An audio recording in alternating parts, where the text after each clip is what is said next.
ಕಲಬುರಗಿ ಅಶೋಕ್ ನಗರ ಪೊಲೀಸರು ಭರ್ಜರಿ ಕಾರ್ಯಾಚರಣೆ ನಡೆಸಿದ್ದಾರೆ. ಶಿವಪ್ರಸಾದ್ ಮಂತ್ರಿ ಶಂಕರ್ ಎಂಬ ಅಂತಾರಾಜ್ಯ ಕಳ್ಳರನ್ನ ಬಂಧಿಸಿ ಆರೋಪಿಯಿಂದ 30 ಲಕ್ಷ ರೂಪಾಯಿ ಮೌಲ್ಯದ 412 ಗ್ರಾಂ ಬಂಗಾರವನ್ನು ವಶಕ್ಕೆ ಪಡೆದಿದ್ದಾರೆ. ಆರೋಪಿಯ ಕದ್ದ ಹಣದಿಂದ ವಿವಿಧ ದೇವಸ್ಥಾನಗಳಲ್ಲಿ ಅನ್ನ ದಾಸೋಹ ಮಾಡ್ತಾ ಇದ್ದ ಅಂತ ತಿಳಿಸಿದ್ದಾರೆ.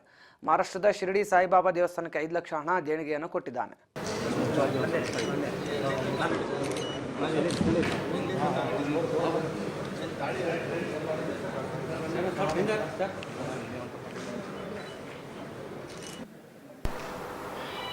ಕಲಬುರಗಿ ನಗರದ ಅಶೋಕ್ ನಗರ್ ಪೊಲೀಸ್ ಠಾಣೆಯ ಇನ್ಸ್ಪೆಕ್ಟರ್ ಅವರಾದ ಅರುಣ್ ಕುಮಾರ್ ಅವರು, ACP ಸೌತ್ ಆದ ಭೂತೇಗೌಡ ಅವರು ಮತ್ತು ಅವರ ಎಂಟೈರ್ ಕ್ರೈಮ್ ಸ್ಟಾಫ್ ಟೀಮ್ ಒಂದು ತುಂಬ ಅತ್ಯುತ್ತಮ ಪತ್ತೆ ಕಾರ್ಯವನ್ನು ಮಾಡಿದ್ದಾರೆ. ಇದರಲ್ಲಿ ಒಬ್ಬ ಅಂತರ್ರಾಜ್ಯ ಮನೆಗಳ್ಳತನ ಮಾಡುವ ಆರೋಪಿಯನ್ನು ಬಂಧಿಸುವಲ್ಲಿ ಯಶಸ್ವಿಯಾಗಿದ್ದಾರೆ. ಬಂಧಿತನಿಂದ ಸುಮಾರು 412 ಗ್ರಾಂನ ಬಂಗಾರದ ಚಿನ್ನಾಭರಣಗಳನ್ನು ವಶಪಡಿಸಿಕೊಳ್ಳಲು ಯಶಸ್ವಿಯಾಗಿದ್ದಾರೆ. ಅದರ ಅಂದಾಜು ಮೌಲ್ಯ ನಿಯರ್ಲಿ 30 ಲಕ್ಷ. ಈ ಪತ್ತೆ ಕಾರ್ಯಕ್ಕೆ ನಮಗೆ ಆರಂಭ ಆಗಿದ್ದು ಇತ್ತೀಚೆಗೆ ಒಂದು ಅಶೋಕ್ ನಗರ ಪೊಲೀಸ್ ಸ್ಟೇಷನಲ್ಲಿ ಮನೆಗಳ್ಳತನ ಒಂದು ವರದಿಯಾಗುತ್ತೆ.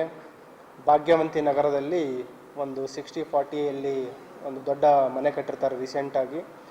ಆ ಮನೆಯಲ್ಲಿ ಒಂದು ರಾತ್ರಿ ಮನೆಗಳ್ಳತನ ಆಗುತ್ತೆ. ಆ ಪ್ರಕರಣ ದಾಖಲಿಸಿಕೊಂಡು ನಾವು ವೈಜ್ಞಾನಿಕವಾಗಿ ತನಿಖೆಯನ್ನು ಮಾಡಲಿಕ್ಕೆ ಆರಂಭ ಮಾಡಿದಾಗ ಒಂದು ಏನು ಇದರಲ್ಲಿ ಆರೋಪಿ ಇದ್ದಾನೆ, ಕಳ್ಳತನ ಮಾಡಿ ಕಾಂಪೌಂಡ್ನಿಂದ ಜಂಪ್ ಮಾಡಿದ ಗಾಯ ಆಗಿರ್ತಾನೆ. ಅದರ ಒಂದು CCTV ನಾವು ಬೆನ್ನತ್ತಿ ಒಂದು ಆಸ್ಪತ್ರೆಗೆ ಹೋಗಿ ಫಸ್ಟ್ ಏಡ್ ತಗೋತಾನೆ. ಅಲ್ಲಿ ಒಂದು ಟ್ರೇಲನ್ನು ನಾವು ಫಾಲೋ ಮಾಡಿದಾಗ ಈ ಆರೋಪಿಯ ಒಂದು ಡೀಟೇಲ್ ಸಿಗುತ್ತೆ.